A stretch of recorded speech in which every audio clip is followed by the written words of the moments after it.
Hello, good evening, नमस्कार। कैसे हैं सभी लोग? सब ठीक है? तो आज हम लोग आधुनिक इतिहास का सेकंड पार्ट पढ़ेंगे और अच्छे से समझेंगे और सब देखेंगे कि क्या चल रहा था उस समय सीन। ठीक है, तो हम लोग क्या क्या पढ़े थे थोड़ा सा करेंगे कि वास्को सबसे पहले अगर आया था तो यूरोप से अगर कोई निकला था तो कौन निकला था? एक स्पेन का रहने वाला था, कोलंबस था, जो कि 1492 ईस्वी में भारत की खोज के लिए निकला। भारत की खोज के लिए नहीं, एक समुद्री मार्ग का रास्ता, मतलब खोज का रास्ता के लिए निकला था, जो कि वो कहाँ पहुँच गया था? नॉर्थ अमेरिका पहुँच गया था, आपको बताए थे।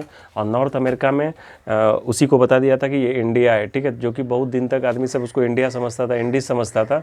और वहाँ तक कि अभी भी वहाँ के जो निवासी होता है उसको रेड इंडियन कहा जाता है। ठीक है, उसके बाद आया था पुर्तगाल से, आपका आया था बार्थोलोम्यू डियाज आया था। वो आया था अफ्रीका के एकदम नीचे तक आया था, दक्षिणी छोर तक आया था। और वहाँ पे उसने क्या किया, आसान द्वीप, केप ऑफ गुड होप तक आया था। उसको चारों तरफ दिखा कि पानी ही पानी है, सोचा कहाँ जाएंगे समझ में नहीं आ रहा था उसको। ठीक है, तो वो क्या हो गया, वापस कम बैक हो गया। ठीक है, उसके बाद 1498 ईस्वी में वहाँ से एक पुर्तगाली निकला था जो कि वास्को डिगामा था। वो उसी रास्ते से, केप ऑफ गुड होप के रास्ते से आया। तो उसको बाद वो क्या किया, यहाँ पे जैसे केप ऑफ गुड होप तक पहुँचा तो वहाँ पे एक गुजराती था जिसका नाम था अब्दुल मजीद। उसने उसको क्या किया, भारत का रास्ता बताया कि तुम सीधा चले जाओ, वहाँ पे पहुँच जाओगे। तो जब वो भारत पहुँचा तो चूँकि ये अफ्रीका था, ठीक है, तो अफ्रीका में ये केप ऑफ गुड होप है। तो ये यहाँ से जो निकला होगा तो जब यहाँ इसके निचले छोर तक ही जाएगा वो। तो निचले छोर तक जो गया तो यहाँ पे क्या था, केरल था आपका, क्या था, केरल था। तो केरल के एक कालीकट बंदरगाह में पहुंचा वहाँ पे। तो वहाँ पे राजा जमोरिन था, उसका भव्य स्वागत किया था, आपको बताए थे। तो वहाँ पे उतना यूज तेल मसाला वगैरह सब लिया कि वो जो वापस गया ना तो उसको कितना हो गया, 64 गुना उसको प्रॉफिट हुआ था। बहुत बहुत किताब में आप देखेंगे कि 60 गुना प्रॉफिट बताता है। ठीक है, तो यहाँ पे ऐसा ये सब कंडीशन चल रहा था वहाँ पे। ठीक है, तो ये जो वास्को डिगामा वापस गया, वास्को डिगामा जो वापस गया, उसके बाद से क्या होता है कि वहाँ पे पुर्तगाल का एक नया हिस्ट्री ही जन्म ले लेता है। क्या होता है, पुर्तगाल में एक नया हिस्ट्री जन्म ले लेता है। और वहाँ पे क्या होता है कि दोबारा फिर 1498 ईस्वी में पुर्तगाली आया था वास्को डिगामा। फिर 1500 में एक और पुर्तगाल आया था और उसके 1502 ईस्वी में फिर वास्को डिगामा ही भारत आया था। तो इस तरह जो आया ना तो वहाँ पे जो वापस गया तो इतना इतना प्रॉफिट हो रहा था। तो बाकी जो यूरोपियन कंट्री था उस सबको लगने लगा कि यार क्या कर रहा है। ठीक है, और दूसरी बात है कि आपको जो समझना है कि ये जो पुर्तगाली यहाँ पे भारत जो आ रहा था, क्यों आ रहा था? ये 3G की खोज में आ रहा था। किसकी खोज में आ रहा था? 3G की खोज में। आप लोग समझ रहे होंगे कि 3G वही 3G है जो कि 4G 5G मोबाइल में हो रहा है, वो 3G नहीं है। देखिए समझते हैं, ये 3G क्या था, जैसे 3 गो जी है, ठीक है, मतलब 3 तो जी है। क्या जी है? एक जी हो गया गॉड, एक जी हो गया गॉड, दूसरा हो गया गोल्ड और तीसरा हो गया ग्लोरी। मतलब पुर्तगाली लोग जो निकला था वहाँ से, पुर्तगाल वाला सब जो इंडिया आ रहा था उसका मकसद क्या था? 3G था। 3G मतलब 3 गो जी है। तो एक हो गया गॉड, गोल्ड और ग्लोरी। गॉड मतलब क्या हुआ कि उसका सब वो चाहता था कि हम पूरे भारत में ना ईसाई धर्म का प्रचार प्रसार कर दें, सबको ईसाई क्रिश्चियन बना दें। ठीक है, दूसरा था गोल्ड, मतलब यहाँ पे आके वो अपना आर्थिक स्थिति, अपना जो पैसा का जो प्रॉब्लम था उसको सुधारना चाह रहा था, गोल्ड। और तीसरा हुआ ग्लोरी। और यूरोप में उस समय क्या चल रहा था, कंपटीशन चल रहा था। जितना भी यूरोपीय कंट्री है, जैसे आप देखेंगे आपका वो था, ये क्या बोलते हैं, अंग्रेज था, आपका स्पेन वगैरह, जो भी था, जितना भी कंट्री था, सब में होड़ लगा हुआ था कि कौन सबसे ज़्यादा ख्याति प्राप्त करता है और कौन सबसे ज़्यादा ग्लोरी प्राप्त करता है। ठीक है, तो ग्लोरी के लिए भी आया था पुर्तगाल, सब यहाँ पे आया था। ठीक है, तो भारत जो आया था वो लोग ये 3G की खोज के लिए आया था, मतलब 3G चाहता था वो। ठीक है, तो अब हमको अच्छे से समझना है कि आखिर चल क्या रहा था उस समय। देखिए, तो ये आपका हो गया गुजरात है। तो यहाँ से जो जैसे यहाँ से वास्को डिगामा फिर 1502 ईस्वी में वापस गया ना, तो उसके बाद पुर्तगाल में आदमी सब सोचने लगा, वहाँ का राजा सबको ना ये लगने लगा कि यहाँ पे तो इंडिया में बहुत ऐसा चीज़ है कि जो कि बहुत ज़्यादा प्रॉफिट हो रहा है। ठीक है, तो उसने क्या किया, अपना एक नया कंपनी से अपना एक वायसराय को भेजा। किसको भेजा? एक वायसराय को भेजा। तो ये जो वायसराय यहाँ पे आया, वो जो उसका नाम था आपका यहाँ पे था। तो सबसे पहले जो आया था आपका, तो क्या हो गया कि वहाँ का जो राजा था उसने क्या किया, एक वायसराय भेजना स्टार्ट किया, गवर्नर भेजना स्टार्ट किया कि जाओ वहाँ पे अपना एक नया कंपनी वगैरह कोशिश करो बनाने का, और वहाँ पे जितना भी प्रॉफिट होता है सो हमको ला के दो। ठीक है, तो सबसे पहला उसने जो गवर्नर भेजा था, उस वायसराय जो भेजा था उसका नाम था फ्रांसिस्को द अल्मीडा। क्या नाम था? Francisco de Almeida. अल्मीडा लिखते हैं, उतना आपको याद करने का कोई ज़रूरत नहीं है, अल्मीडा। ठीक है, कौन आया था? Francisco de Almeida. ये जब यहाँ पे वायसराय बन के आया तो 1505 ईस्वी में ये आया था और 1509 तक रहा था। ठीक है, तो 1509 तक रहा था। तो पुर्तगाल से एक वायसराय आया था जिसका नाम था फ्रांसिस्को द अल्मीडा। उसने 1505 ईस्वी में भारत का वायसराय बन के आया। तो अगर आपको पूछेगा कि भारत आने वाला पहला पुर्तगाली कौन था, तो आप बोलिएगा वास्को डी गामा। कौन था? वास्को डी गामा था। ठीक है, दोबारा जो आया था वो था पेड्रो अल्वारेज, जो आपको बताया कि 1498 ईस्वी में कौन आया था? वास्को डी गामा आया था सबसे पहली बार। फिर 1500 ईस्वी में कहा गया था पेड्रो अल्वारेज। कौन आया था? Pedro Alvarez. और फिर 1502 ईस्वी में पुनः कौन आया था? वास्को डी गामा आया था। ठीक है, ये सब याद रखिएगा। तो आपको अगर पूछेगा एग्जाम में, ये सब क्वेश्चन पूछा जाता है, इसलिए ध्यान में रखिएगा कि भारत आने वाला पहला यूरोपीय कौन था? तो पुर्तगाली था, उसका नाम क्या था? आपका ये हो गया वास्को डी गामा। लेकिन अगर आपको पूछेगा कि भारत जो आया था पुर्तगाल से वायसराय पहला कौन आया था, तो आप बोलिएगा अल्मीडा, फ्रांसिस्को द अल्मीडा। ये वायसराय बन के आया था। ठीक है, वायसराय। इसने क्या किया यहाँ पे, जो जैसे यहाँ पे वायसराय बन के आया तो सबसे पहले इसने एक पॉलिसी चालू किया। उस पॉलिसी का नाम था blue water policy. Blue water policy, इसको बोलते हैं हिंदी में शांत जल की नीति। शांत जल की नीति, बहुत ही इंपॉर्टेंट क्वेश्चन, ये 50 बार एग्जाम में पूछ चुका है। ठीक है, ब्लू वाटर पॉलिसी चलाया। देखिए ब्लू वाटर पॉलिसी क्या होता है, क्योंकि ये पुर्तगाली को, ये अल्मीडा को पता था कि सबसे पहले इसने जो अटैक किया, कहाँ पे अटैक करना स्टार्ट? दक्षिण भारत में। कहाँ स्टार्ट किया? दक्षिण भारत में। क्यों? क्योंकि यहाँ पे दिल्ली में तो उस समय मुगल का, दिल्ली सल्तनत सब था, तो यहाँ पे इसका जो था ना, यहाँ पे थोड़ा कमज़ोर हो चुका था, यहाँ पे इसका शासन नहीं था। ठीक है, तो इसने यहाँ पे अटैक करना स्टार्ट किया था। ठीक है, और पुर्तगाली लोग क्या करता था, छल कपट सब कुछ, मतलब शक्ति वगैरह सबका प्रयोग करता था। तो यहाँ पे इसने ब्लू वाटर पॉलिसी क्या किया कि यहाँ पे जो हिंद महासागर है, ये जो हिंद महासागर है, इसने सोचा कि यहाँ पे अगर इस पानी में अगर हम चारों तरफ से अपना ये कर देंगे, सेना लगा देंगे और यहाँ पे पूरा अच्छे से इसको पैक कर देंगे, तो जो भी दूसरा अगर कोई देश का आदमी आएगा यहाँ पे अटैक करने के लिए, तो मेरा परमिशन लेगा। वो क्या करेगा? लेगा, परमिशन लेगा। ठीक है, और ये क्या करेगा? अपने आप को सुरक्षित कर लेगा, यहाँ पे किसी का राज और नहीं होगा। ठीक है, तो ये लोग दूर से सोच रहा था। तो इसी को कहते हैं ब्लू वाटर पॉलिसी। मतलब यहाँ पे कोई दूसरा अगर सबसे पहले तो ये लोग सुरक्षित रहे, यहाँ पे जो भी फैक्ट्री वगैरह जो भी होगा, कंपनी वगैरह होगा, वो सब सुरक्षित रहेगा, क्योंकि दूसरा आदमी अटैक नहीं कर पाएगा, क्योंकि जो भी आएगा वो पानी के थ्रू ही आएगा। ठीक है, पानी के थ्रू ही आएगा। तो चारों यहाँ पे क्या किया, इधर से इसने क्या किया, अपने सेना को यहाँ पर रख लिया था। ठीक है, तो इसी को कहते हैं ब्लू वाटर पॉलिसी, शांत जल की नीति। और कोई भी दूसरा देश अगर आना भी चाहे तो वो मेरे परमिशन के बगैर नहीं है, जब तक हम नहीं बोलेंगे तब तक आएगा नहीं। ठीक है, तो ये था आपका इसका अल्मीडा का ब्लू वाटर पॉलिसी। ठीक है, और उसके बाद जो दूसरा आता है 1509 ईस्वी में, पहला था आपका क्या था? अल्मीडा था। ठीक है, उसके बाद आता है आपका अल्बुकर्क। ठीक है, ये जो अल्बुकर्क आता है यहाँ पे, तो शुरू में तो वो जो आया था तो ब्लू वाटर पॉलिसी, सबसे पहले उसने क्या किया, बाहर की तरफ को सुरक्षित कर लिया कि बाहर से कोई अटैक नहीं कर पाए। उसके बाद जो अल्बुकर्क आया ना, तो यहाँ पे क्या किया, जो भी मतलब जगह था, जो भी एरिया था ना, उस पर कब्जा करना स्टार्ट कर दिया। अल्बुकर्क ने क्या किया, यहाँ पे कब्जा करना स्टार्ट कर दिया। तो सबसे पहले इसने क्या किया, यहाँ पे जो था गोवा, क्या था, गोवा। और ये लोग राजधानी जो अल्मीडा सब बनाया था, राजधानी कोचीन में बनाया था। ठीक है, केरल में एक जगह है कोचीन।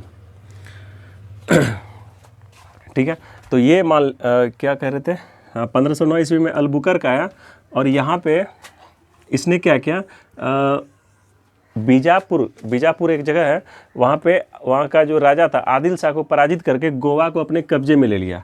कौन ले लिया? अल्बुकर्क क्या किया, गोवा को पराजित करके, मतलब आदिल शाह को पराजित करके गोवा को अपने कब्जे में ले लिया। ठीक है, अल्बुकर्क ने। ठीक है, और इसने सबसे पहले एक चीज़ और स्टार्ट कर दिया, इसने एक और नया पॉलिसी अपनाया। क्या अपनाया कि इसने क्या किया कि भारत की जो भी लड़की थी, ये वैवाहिक संबंध स्थापित करके क्या करता था, शादी वगैरह विवाह करके इसने क्या किया, अपना जो जनसंख्या है उसको बढ़ाया और पुर्तगाली को, पूरा भारत में पुर्तगाली को फैला दिया।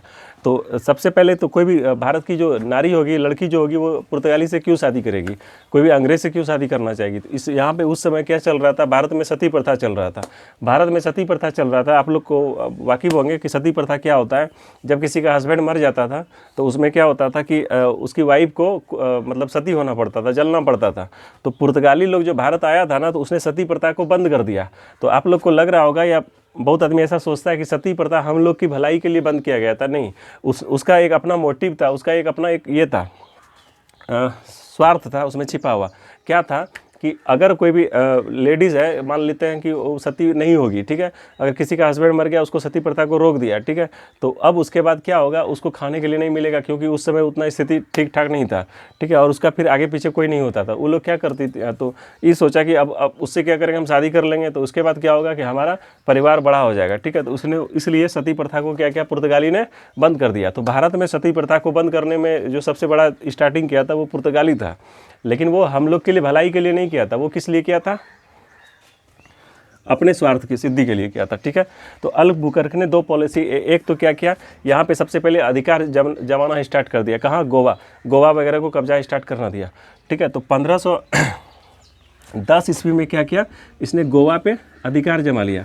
और आपको पता ही होगा कि सबसे पहले भारत आने वाला यूरोप से जो था वो पुर्तगाली था, और यहाँ से जो सबसे बाद में जो गया है ना, वो भी पुर्तगाली था। 1961 में देश आज़ाद होने के बाद भी वो यहाँ पे था, और अपने कब्जे में गोवा को अपने कब्जे में करके रखा था। गोवा को सबसे अंतिम में छोड़ा है। 1947 में देश आज़ाद हुआ है, उसके बाद 1961 तक गोवा में वो राज किया है, ठीक है। और सोचिए कि हम लोग का क्या था कि उस समय हम लोग इसको भगा नहीं पाए। एक पुर्तगाल कहाँ यूरोप से आया हुआ था और यहाँ पे भारत में आके शासन कर रहा था, और कह रहा था कि गोवा जो है पुर्तगाल का एक अभिन्न हिस्सा है, पार्ट एंड पार्सल है, ठीक है। तो उसके बाद फिर यहाँ पे पूरा झगड़ा वगैरह हुआ, सेना का विद्रोह हुआ, सेना उतारा गया, तो फिर जाके पुर्तगाली सब यहाँ पे 1961 में यहाँ से भागा। तो सबसे पहला आने वाला अगर यूरोपीय कोई था तो पुर्तगाली था, और सबसे बाद में अगर कोई गया है तो पुर्तगाली गया, याद रखिएगा, ठीक है। हाँ, तो अल्बुकर्क जो था वो क्या किया था, 1509 ईस्वी में वायसराय बन के आया था, और उसने सबसे पहले क्या किया, गोवा को अपने कब्जे में ले लिया आदिल शाह से, बीजापुर का जो था, ठीक है। तो एक क्वेश्चन यहाँ से आपको आएगा कि गोवा को किसने अपने कब्जे में लिया, हाँ, ठीक है। तो अल्बुकर्क ने। किससे लिया, तो बीजापुर का जो राजा था आदिल शाह से, ठीक है, क्योंकि उस समय अपने राज में जो होता था, राजा सब मारपीट कर रहा था, जिस कारण से क्या था, यहाँ का शक्ति बहुत कमज़ोर हो गया था, और बाहरी आदमी क्या किया, उसका फ़ायदा उठा लिया था, ठीक है। तो उसके बाद आता है 1509 ईस्वी के बाद तो आपका आता है नीनो डी कुन्हा। हाँ, और एक चीज़ रह गया कि अल्बुकर्क को, यहाँ पे अल्बुकर्क ने जब यहाँ पे स्थापित किया ना गोवा वगैरह, तो इसको पुर्तगाल का भारत में वास्तविक संस्थापक कहा जाता है, ठीक है, क्योंकि सबसे पहला जो आया था अल्मीडा आया था, ठीक है, लेकिन इसको वास्तविक संस्थापक अगर पूछेगा कि कौन सा वायसराय को कहा जाता है, तो आप लोग बोलिएगा अल्बुकर्क। ये सब क्वेश्चन पूछ चुका है एग्जाम में, ठीक है। यहाँ पर जो भी चीज़ हम लिखते हैं बोर्ड पर, वो सारा आपके एग्जाम के पॉइंट ऑफ व्यू से लिखते हैं, एक भी चीज़ आपको स्किप करने लायक नहीं है, सब कुछ आपको नोट करना पड़ेगा, ठीक है। तो नीनो डी कुन्हा ये तीसरा वायसराय था। जब यहाँ पे ये आया तो इसने क्या किया, नीनो डी कुन्हा, ठीक है, नीनो डी कुन्हा जब यहाँ पे भारत आया तो इसने क्या किया, दमन और दीव और दमन, ये दोनों को अपने कब्जे में कर लिया। दीव को और दमन को, दोनों को अपने कब्जे में कर लिया, ठीक है। दीव और दमन को अपने कब्जे में कर लिया, मतलब आप देखेंगे तो इधर से अगर आप देखते हैं, मतलब 1524 के आसपास में ये किया था, और 1535 में दीव को कब्जा किया था, और दमन को किया था 1559 ईस्वी में, 24 साल के ठीक बाद, ठीक है। तो आप देखेंगे कि इधर वाले तट को ये पूर्ण रूप से क्या किया था, ये कब्जा कर लिया था, कौन, पुर्तगाली कर लिया था, ठीक है, पूरा एकदम कब्जा कर लिया था। तो नीनो डी कुन्हा इसको कब्जा कर लिया, ठीक है। अब देखते हैं, तो ये सब आपको देख लीजिएगा, नोट कर लीजिएगा, ठीक है।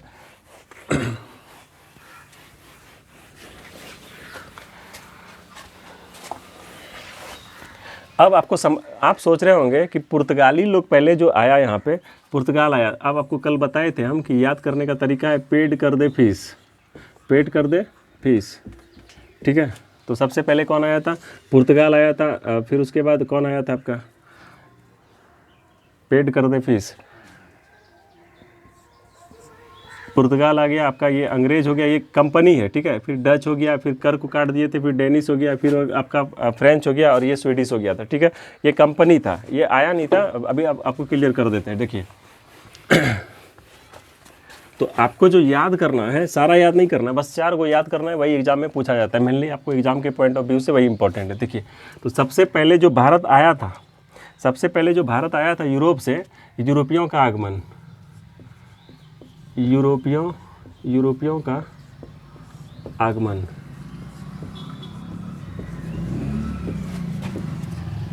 यूरोपियों का आगमन। तो देखिए, तो सबसे पहले जो आया था, कौन आया था? पुर्तगाली आया था। सबसे पहले कौन आया था? पुर्तगाली आया था, ठीक है। उसके बाद आ गया आपका डच आ गया। कौन आ गया? डच आ गया। उसके बाद आपका आ गया अंग्रेज। देखिए, डेनिश को और स्वीडिश को हटा दिए हम, क्योंकि आपको उतना याद क्या करना है, आपको जो मेनली एग्जाम में पूछा जाएगा वही याद करेंगे। अंग्रेज, और उसके बाद आता है फ्रेंच, ठीक है। तो पुर्तगाली जो सबसे पहले आया था, आपको पता ही होगा, 1498 में आया था। 1498 में ये आया था। डच आया था 1595 में, अंग्रेज आया था 1600 में, और ये आया था 1664 में फ्रांसीसी आया था 1664 ईस्वी में, ठीक है। इसको हम क्या करेंगे? याद करेंगे, ठीक है। ये था यूरोपियों का आगमन। अब है कि सबसे पहले कंपनी कौन स्थापना किया? तो यहाँ पे कंपनी का स्थापना, कौन कंपनी बन के आया? यहाँ पे पहला आदमी आया था, ठीक है, कोई पुर्तगाली, जैसे वास्को डी गामा आया था, ठीक है। डच का आया था 1595 में, अंग्रेज से आया था 1600 ईस्वी में, और फ्रेंच का आया था 1664 ईस्वी में। लेकिन यह कंपनी, भारत में पहला कंपनी किसका बना? तो देखिए कैसे याद करेंगे। पुर्तगाली, तो आपको याद ही होगा, सबसे पहले जो आया था वही कंपनी बनाया। तो यहाँ पे खाली फेर हो जाता है, देखिए, डच और अंग्रेज में उलट फेर हो जाता है। अंग्रेज ऊपर चला जाता है, डच पहले आ जाता है, बाद में आ जाता है। तो अंग्रेज यहाँ पे हो गया आपका,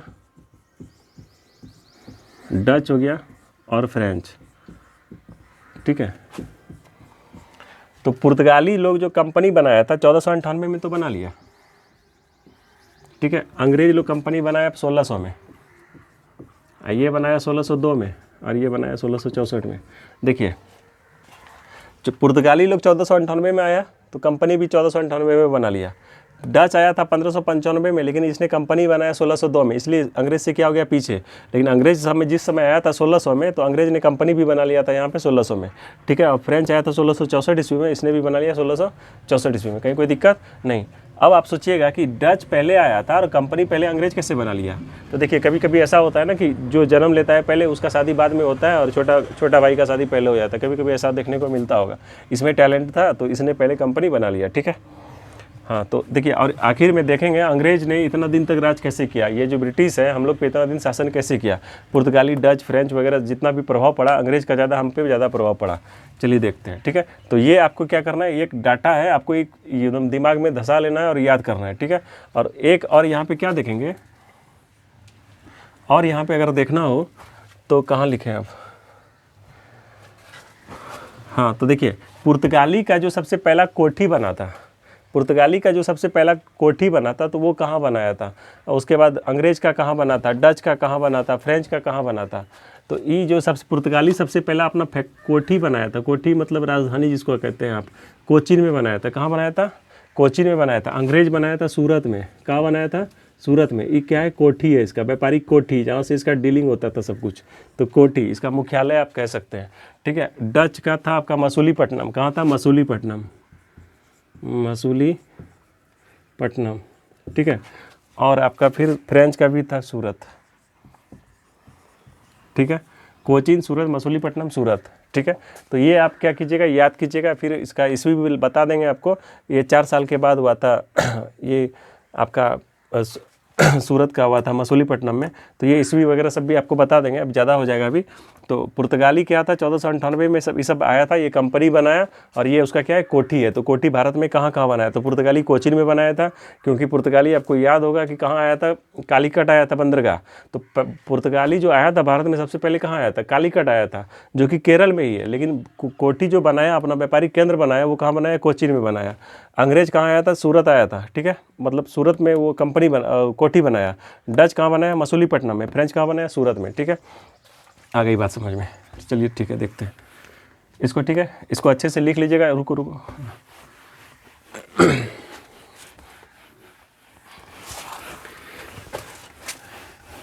चलिए अब थोड़ा सा इसको देखते हैं, समझते हैं बढ़िया से कि यहाँ पे जो था, पहले पुर्तगाल आया ना, पुर्तगाल आया, उसके बाद कौन आया था आपका, डच आया, फिर इंग्लैंड आया था, ठीक है। तो फिलहाल अभी इसी को देखते हैं, PDEDF, ठीक है, ऐसे याद रखेंगे। चलिए देखते हैं, देखिए तो भारत में जो था एक्चुअली क्या हुआ कि ये पुर्तगाल के बाद तो डच आया, डच आया। तो क्या पुर्तगाल जो था, तो पुर्तगाल और डच में जब लड़ाई होने लगा, जब संघर्ष होने लगा, तो पुर्तगाल ने क्या किया पता है, यहाँ पे पुर्तगाल ने एक क्या किया, समझदारी दिखाया। समझदारी कह सकते हैं आप, ये देखिए क्या होता, क्या कहते हैं इसको। पुर्तगाल ने क्या किया, तो पुर्तगाल की एक वो थी राजकुमारी थी जिसका नाम था कैथरीन। पुर्तगाल की एक राजकुमारी थी जिसका नाम था कैथरीन। इसने क्या किया, इसका शादी करा दिया इंग्लैंड के राजकुमार से करा दिया। किससे करा दिया, इंग्लैंड के राजकुमार से करा दिया। और उसने, क्योंकि ये पुर्तगाल को डर लग रहा था कि डच का प्रभाव हम पे ज़्यादा, क्योंकि डच ने स्टार्ट कर दिया था कब्जा करना, मतलब संघर्ष स्टार्ट हो गया था कि यहाँ पे आप मलक्का की संधि, यहाँ पे हरमुज, ये सब पे क्या किया था, अधिकार जमा लिया था। हाँ, तो दोनों में संघर्ष हो रहा था। पुर्तगाल को कहीं ना कहीं लग गया कि अब हम पे ये भारी पड़ जाएगा। तो इसने यहाँ पे एक चाल चल दिया। क्या चाल चल दिया कि इसने अपनी राजकुमारी से शादी करा दिया, ब्रिटेन के, अंग्रेज के एक राजकुमार से शादी करा दिया, ठीक है। और शादी जो कराया, बम्बई को दहेज में दे दिया। सोचिए कि यूरोप कहाँ है, ठीक है, यूरोप में वो डच वाला कहाँ है, डच वही नीदरलैंड, हॉलैंड जिसको कहते हैं आप, डच, DUTCH, ठीक है। तो उसने क्या किया, ये पुर्तगाली वाला सब क्या किया कि उसने दहेज में बम्बई को अंग्रेज को दे दिया। बोलिए पुर्तगाल कहाँ है, क्या बोलते हैं, अंग्रेज वाला सब कहाँ पे है, और हम भारत का मुंबई जो यहाँ पे है उसको दहेज में दे दिया। बोलिए उसका था दहेज जो दे दिया वो, तो ये मतलब कोई लॉजिक नहीं है यहाँ पे बम्बई को देने का, ठीक है। ऐसे भी दे दिया, कुछ उसमें कुछ कर नहीं पाए हम लोग, ठीक है। तो दहेज में उसको बम्बई दे दिया, क्योंकि उसको पता था कि इससे इसका संघर्ष होगा, तब तक हम ठीक ठाक रहेंगे, ठीक है। तो यहाँ पे ये सा सीन था यहाँ पे। तो डच वगैरह सब आया, उसके बाद फिर अंग्रेज़ धीरे धीरे क्या होता है यहाँ पे स्टार्ट होता है, फिर उसका फिर 100 साल 200 साल तक उसका कब्जा स्टार्ट होता है। फिर उसके बारे में अच्छे से समझेंगे, ठीक है। तो आप, हम ज़्यादा वीडियो लंबा नहीं बनाना चाहते हैं, क्यों, क्योंकि हमको पता है कि आप ज़्यादा से ज़्यादा देखेंगे, यूट्यूब पर अगर देखेंगे ज़्यादा तो क्या होता है, उसका बहुत ज़्यादा देखना नहीं चाहिए, क्योंकि आँख पे असर पड़ता है, आँख ख़राब हो सकता है, ठीक है। तो ज़्यादा हम नहीं चाहते कि आप लोग मोबाइल में ज़्यादा रहें। थोड़ा सा इसको 20-25 मिनट का मेरा वीडियो लगभग रहता है, तो आप उसको अच्छे से देख लीजिए और पढ़िए बढ़िया से मन लगा के, ठीक है। Bye, take care.